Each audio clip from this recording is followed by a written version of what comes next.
आप सभी लोगों का स्वागत है हमारे YouTube चैनल स्टडी विद तरुण पर।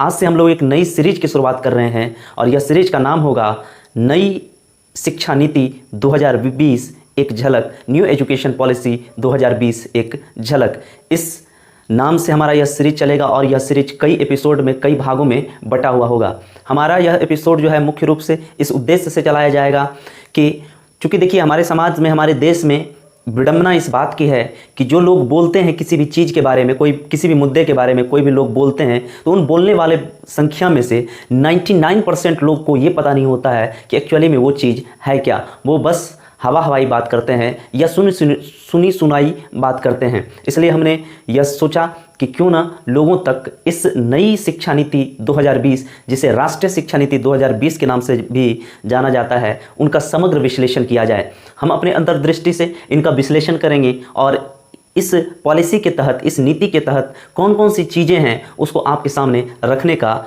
हर संभव प्रयास करेंगे। तो उम्मीद, भरोसा, विश्वास कि हमारे साथ आप सभी लोग जुड़े हुए रहेंगे जब तक कि हमारा इस सीरीज़ का अंतिम वीडियो ना आप तक पहुंचा दूं, तब तक आप लोग हमारे साथ जुड़े हुए रहेंगे। कहा जाता है किसी भी देश की शिक्षा की तस्वीर यह बताती है कि सरकार की प्राथमिकताओं में शिक्षा का क्या स्थान है और सरकार का शिक्षा से क्या सरोकार है। हाल के वर्षों में गुणवत्तापूर्ण शिक्षा के मामले में भारतीय विश्वविद्यालयों का विश्व के अन्य विश्वविद्यालयों की तुलना में लगातार पिछड़ने के बाद यह उम्मीद की जाने लगी देशवासियों की तरफ से, या पूरा देश यह उम्मीद करने लगा कि सरकार और व्यवस्थाएं इस ओर समुचित ध्यान देंगे। इसी कड़ी में केंद्रीय कैबिनेट के द्वारा जब नई शिक्षा नीति 2020 को मंजूरी दी गई तो लोग इस ओर आशा भरी निगाहों से देखने लगे। वह इस मायने में भी महत्वपूर्ण है क्योंकि 34 वर्ष के बाद भारत को एक नई शिक्षा नीति मिलने जा रही थी। हम लोग इस सीरीज में शुरुआती दौर में देखेंगे कि नई शिक्षा नीति के तहत कौन कौन सी चीज़ें की गई है। बस की पॉइंट हम लोग इनका देखेंगे, महत्वपूर्ण बिंदुओं को देखेंगे। तो आइए हम लोग शुरुआती दौर में इसके महत्वपूर्ण पहलुओं या महत्वपूर्ण बिंदुओं को देखते हैं। सबसे पहले न्यू एजुकेशन पॉलिसी को किस दिन, किस तिथि को केंद्रीय कैबिनेट के द्वारा मंजूरी दी गई। तो पहला चीज़ हम लोग यह जानेंगे 29 जुलाई की डेडलाइन को, 29 जुलाई 2020 को केंद्रीय मंत्रिमंडल, किसने भाई? केंद्रीय मंत्रिमंडल द्वारा नेप 2020 न्यू एजुकेशन पॉलिसी 2020 को मंजूरी प्रदान की गई। यह न्यू एजुकेशन पॉलिसी से जुड़ा हुआ सबसे और महत्वपूर्ण, एग्जाम के दृष्टिकोण से भी और आपकी जानकारी के दृष्टिकोण से भी महत्वपूर्ण पॉइंट है पहला। दूसरी बात है कि जो नई शिक्षा नीति आई है, नई शिक्षा नीति वह किसका स्थान लेगा? तो यह है कि 34 साल पुरानी न्यू एजुकेशन पॉलिसी 1986, 34 साल पुरानी new education policy 1986 1986 new education policy 1986 की जगह लेगी यह। तो दो महत्वपूर्ण चीज़ हम लोगों ने अभी तक देखा है। तीसरा महत्वपूर्ण चीज़ है कि इससे क्या होगा। इस न्यू एजुकेशन पॉलिसी से अगर एक लाइन में बोले तो क्या होगा, तो इससे क्या होगा? विद्यालयों और उच्च शिक्षा व्यवस्था में क्या होगा? तो ट्रांसफॉर्मेशनल रिफॉर्म होगा। तीसरी महत्वपूर्ण बिंदु है हमारे पास, वह यह है कि इस न्यू एजुकेशन पॉलिसी 2020 का एम क्या है। न्यू एजुकेशन पॉलिसी 2020 का एम क्या है, उद्देश्य क्या है? तो एक लाइन में कि India a global knowledge super power, ये इनका एम है। India a global knowledge super power इनका क्या है? एम है। इसके बाद हम लोग देखें तो जिस दिन नई शिक्षा नीति 2020 को केंद्रीय कैबिनेट ने मंजूरी प्रदान की, उसी तिथि को केंद्रीय कैबिनेट के द्वारा ही MHRD को, ministry of human resource development का नाम बदल कर क्या कर दिया गया? Ministry of education. MHRD का नाम बदल करके मिनिस्ट्री ऑफ एजुकेशन दिया गया। इसीलिए दिया गया कि लोगों का ज़्यादा आकर्षण इस ओर हो। नेक्स्ट है कि स्वतंत्र भारत का यह कौन सा शिक्षा नीति है? तो स्वतंत्र भारत का यह तीसरी शिक्षा नीति है। यह तीसरी शिक्षा नीति। इससे पूर्व स्वतंत्र भारत में एक शिक्षा नीति 1968 में जो कोठारी कमीशन के नाम से जाना गया, और दूसरा न्यू एजुकेशन पॉलिसी 1986। तो इससे पहले दो ही एजुकेशन पॉलिसी स्वतंत्र भारत में आया, 1968 और 1986। तीसरा महत्वपूर्ण बिंदु है इस न्यू एजुकेशन पॉलिसी से रिलेटेड कि इस न्यू एजुकेशन पॉलिसी का सुझाव किस कमेटी ने दिया? तो इसका जवाब है के कस्तूरी रंगन की अध्यक्षता वाली समिति, के कस्तूरी रंगन जो कि इसरो के पूर्व प्रमुख भी थे, उनकी अध्यक्षता में कमेटी का गठन किया गया। और इस कमेटी का गठन जून 2017 ईस्वी में न्यू एजुकेशन पॉलिसी से संबंधित ड्राफ्ट बनाने के लिए किया गया था। तो पूर्व इसरो प्रमुख के कस्तूरी रंगन की अध्यक्षता वाली समिति के सुझावों का परिणाम क्या है? New education policy 2020। New education policy 2020। तो आप समझेंगे कि ये के कस्तूरी रंगन समिति जो कि न्यू एजुकेशन पॉलिसी के लिए सुझाव देना था, उस पर इस कमेटी का जो गठन किया गया था, के कस्तूरी रंगन समिति का गठन कब किया गया? जून 2017 ईस्वी में। जून 2017 ईस्वी में। और इस कमेटी ने रिपोर्ट कब सबमिट किया? तो 31 मई इस कमेटी ने रिपोर्ट अपना सबमिट किया। 31 मई 2019 को इन्होंने अपना रिपोर्ट MHRD मिनिस्टर को दिया। तो ये महत्वपूर्ण चीज़ें हैं। इनके अलावे देखते हैं हम लोग और सब। अगला महत्वपूर्ण बिंदु है 2030 के सतत विकास एजेंडा से जुड़ी है यह शिक्षा नीति 2020। तो शिक्षा नीति 2020 जो है वह सतत विकास एजेंडा 2030 से जुड़ी हुई है। उससे एक महत्वपूर्ण बिंदु और है कि नेप 2020, न्यू एजुकेशन पॉलिसी 2020 के प्रमुख स्तंभ जो है जिस पर यह नीति टिका हुआ है, वह जो स्तंभ है वह पहला है पहुंच, दूसरा है समता, तीसरा है गुणवत्ता, चौथा है वहनीयता और पांचवा है जवाबदेहिता। अर्थात कि सबकी पहुंच तक हो यह शिक्षा, समान रूप से हो शिक्षा, गुणवत्तापूर्ण हो शिक्षा, वहनीयता का मतलब सब कोई एफर्ट कर सके शिक्षा के लिए, और जवाबदेहिता पर आधारित यह शिक्षा नीति है। इसके बाद का महत्वपूर्ण बिंदु है कि यह शिक्षा नीति प्राथमिक से लेकर माध्यमिक स्तर तक की स्कूली शिक्षा के सभी स्तरों पर सार्वभौमिक पहुंच सुनिश्चित करना इस शिक्षा नीति का मुख्य उद्देश्य है। तो सार्वभौमिक पहुंच सुनिश्चित करना कहाँ से कहाँ तक? तो प्राथमिक से लेकर माध्यमिक स्तर के स्कूली शिक्षा के सभी स्तरों पर सार्वभौमिक पहुंच सुनिश्चित करना इस शिक्षा नीति का एक महत्वपूर्ण उद्देश्य है। अगला महत्वपूर्ण पहलू जो इस नीति से जुड़ी हुई है वह यह है कि स्कूल छोड़ चुके बच्चों को वापस लाने के मकसद से अवसंरचनात्मक, वर्ड याद रखेंगे, अवसंरचनात्मक सहयोग और नवाचार युक्त शैक्षणिक केंद्रों की स्थापना पर जोर दिया है ये शिक्षा नीति ने। मतलब स्कूल छोड़ चुके बच्चे को वापस लाने के मकसद से अवसंरचनात्मक सहयोग और नवाचार युक्त शैक्षणिक केंद्रों की व्यवस्था या स्थापना पर जोर दिया गया है इस शिक्षा नीति में। एक महत्वपूर्ण चीज़ इसमें और यह है कि शिक्षा के जो फॉर्मल और इनफॉर्मल मोड है, औपचारिक और अनौपचारिक मोड को अपनाने की बात कही गई है इस शिक्षा नीति में। इसके अलावे इस शिक्षा नीति में कहा गया कि विद्यालयों के साथ काउंसलर, किसके साथ भाई? विद्यालयों के साथ कौन? तो काउंसलर और प्रशिक्षित सामाजिक कार्यकर्ताओं को जोड़ना। विद्यालय के साथ किनको जोड़ना? काउंसलर को और प्रशिक्षित सामाजिक कार्यकर्ताओं को। एक महत्वपूर्ण बिंदु और यह है कि NIOS जिसको बोलते हैं national institute of open learning और राज्यों के ओपन स्कूल के जरिए कक्षा 3, 5 और 8 के लिए लर्निंग की व्यवस्था करना या लर्निंग उपलब्ध करवाना इस शिक्षा नीति में कहा गया है। अगली महत्वपूर्ण बिंदु है शिक्षा नीति का, वह यह है कि स्कूल व्यवस्था के 10+2 जो कि अभी तक 10+2 संरचना के स्थान पर अब क्या होगा भाई? 3 से 8, 8 से 11, 11 से 14 और 14 से 18 वर्ष आयु वर्ग वाले बच्चों के लिए 5 से 8, मतलब 3 से 8 वर्ष के बच्चों के लिए क्या व्यवस्था? 5 साल की। 8 से 11 के लिए 3 साल, 11 से 14 के लिए 3 साल और 14 से 18 के लिए 4 साल वाली व्यवस्था को अपनाने की बात कही गई है। अर्थात 10+2 व्यवस्था के स्थान पर कौन सी व्यवस्था? 5 + 3 + 3 + 4 मतलब 5 3 8 3 11 4 5 3 8 8 3 11 4 15 वर्षीय शिक्षा व्यवस्था की इन्होंने बात कही है। मतलब 10+2 के स्थान पर अब कौन सी व्यवस्था होगी?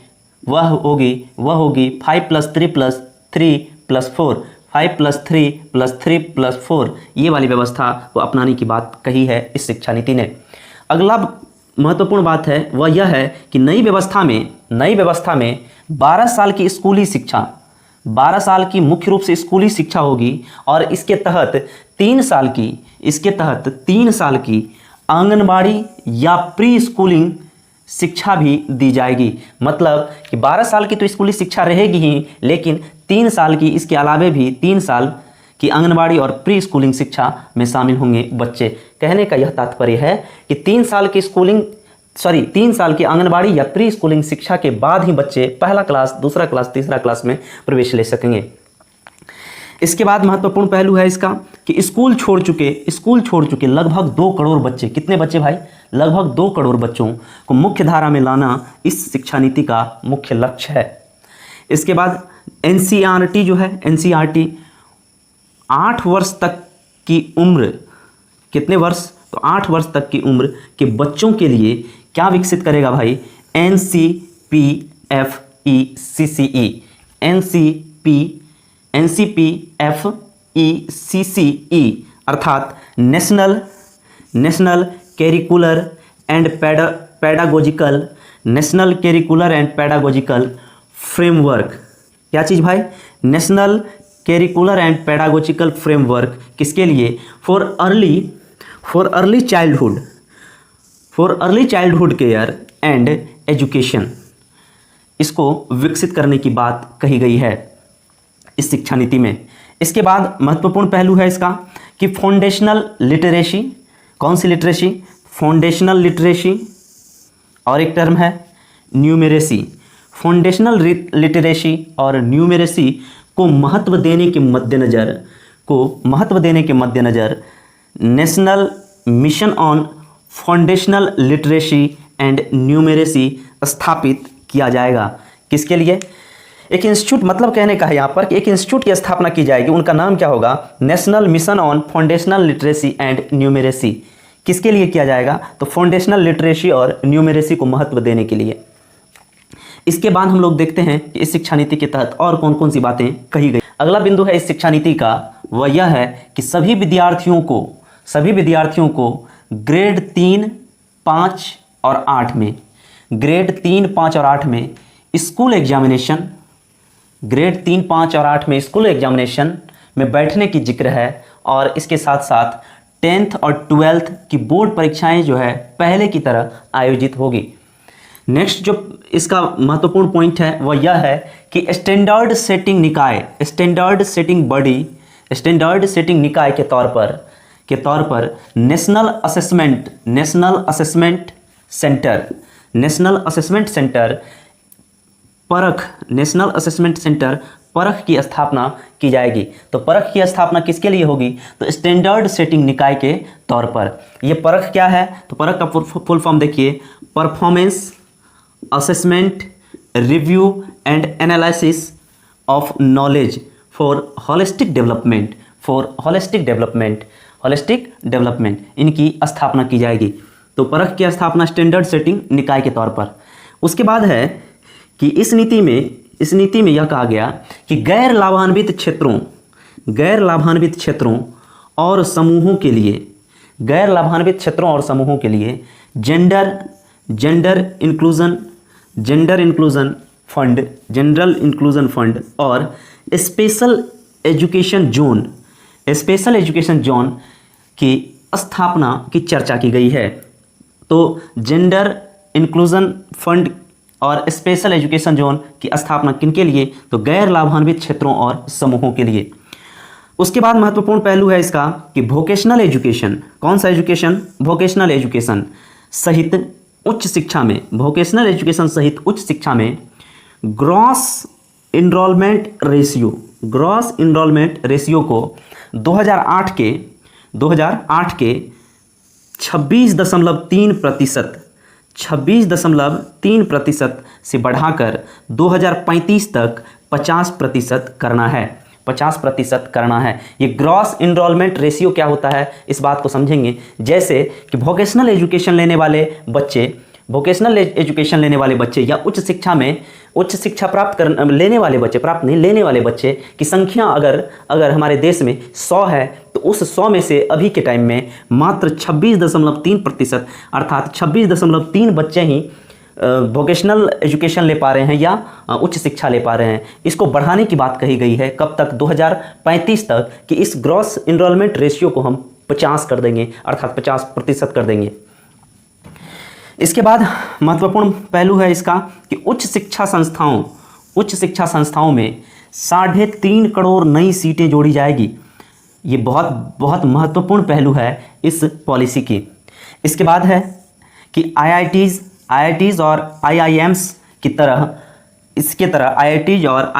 तरह मल्टीडिसिप्लिनरी एजुकेशन, कौन सा एजुकेशन, मल्टीडिसिप्लिनरी एजुकेशन और रिसर्च यूनिवर्सिटीज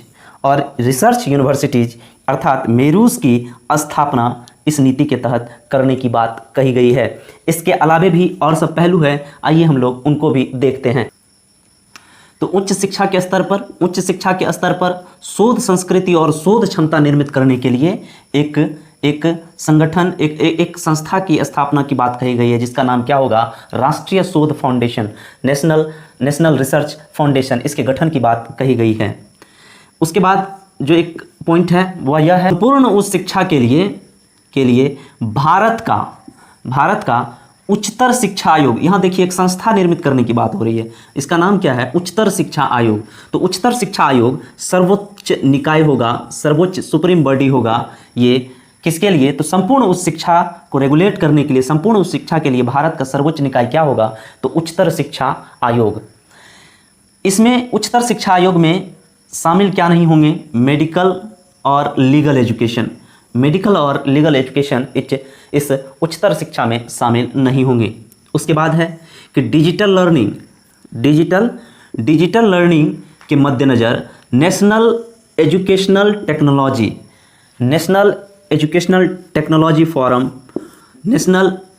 टेक्नोलॉजी फंड अर्थात NETF के गठन की बात कही गई है इस शिक्षा नीति में। इसके बाद है कि पाली, फारसी और प्राकृत, ये तीनों क्या है, भाषा है। तो पाली, फारसी और प्राकृत के राष्ट्रीय संस्थान की स्थापना की बात इस शिक्षा नीति में कही गई है। इसके बाद है कि इस नीति में Indian institute of translation and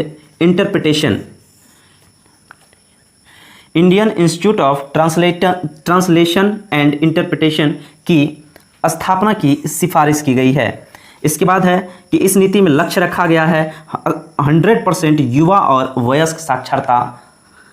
तो युवा और वयस्क साक्षरता का 100% लक्ष्य इस शिक्षा नीति में रखी गई है। इसके बाद एक महत्वपूर्ण पहलू यह है कि शिक्षा के क्षेत्र में सार्वजनिक निवेश को जल्द से जल्द GDP के 6%, देखिए सब शिक्षा आयोग यही लगभग कहा है कि शिक्षा के क्षेत्र में सार्वजनिक निवेश को जल्द से जल्द 6% किसका, GDP का, तो 6% तक बढ़ाने के लिए केंद्र और राज्य मिलकर काम करेंगे। तो यह महत्वपूर्ण बिंदु सब था इस नई शिक्षा नीति के। ये तो हमने इस नई शिक्षा नीति के महत्वपूर्ण बिंदु के बारे में बात की कि इसमें ये सब चीज़ महत्वपूर्ण चीज़ कहा गया है। अब हम लोग इस नई शिक्षा नीति, न्यू एजुकेशन पॉलिसी, जिसका नाम राष्ट्रीय शिक्षा नीति, नेशनल एजुकेशन पॉलिसी 2020 है, इसके बारे में विस्तृत अध्ययन करेंगे।